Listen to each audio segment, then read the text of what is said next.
Hi everybody, happy Thanksgiving and welcome to today's Northern Ag TV. Well, it's no surprise that 2025 has brought several challenges to the farming industry. We've seen high rising input costs, increased fertilizer prices, low commodity prices, and of course tariffs have brought severe pressure to the entire industry. For sorghum producers specifically, they've been faced with a large production this year, a major lack of exports, and now they're sitting on a large production of crops. I spoke with Amy France, the chairwoman for the National Sorghum Producers, and she shared just what they've seen in our Northern Ag Network region this year. So just to put things in perspective, 2/3 of our crop is exported, and China usually has 70 to 80% of that. So when we talk about tariffs and trade, sorghum is hit hard, 97% down on exports. So our sorghum growers are feeling that and seeing that. We've had record yields in the sorghum belt.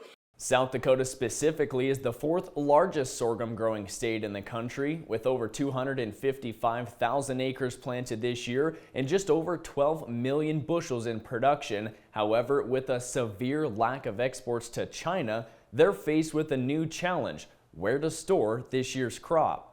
And we're having storage issues. We've kind of mentioned that earlier, and there has been no place for this to go. Where we've shut down these export markets, then we have this sorghum sitting here and needing a place to go. Amy France, the chairwoman for the National Sorghum Producers, shared a lot of factors and issues that the farming industry and sorghum producers have faced this year. We all know that China exports have been a story on their own for 2025, and for sorghum producers, China accounts for over 80% of all sorghum exports. However, with no new trade deals, producers are sitting on this year's crop. Now, recently we have seen some relief come from China trade deals, but this doesn't solve any issues for 2025's production.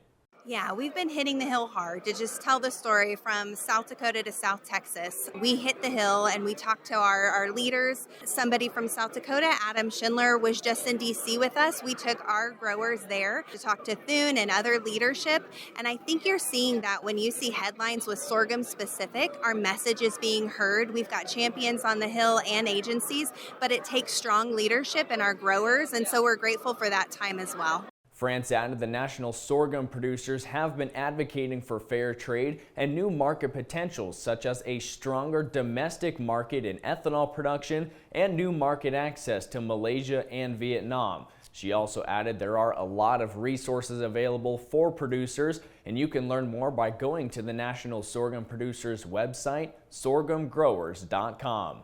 Thanks for joining us for today's Northern Ag TV. I'm Colton Young, wishing you all a happy Thanksgiving.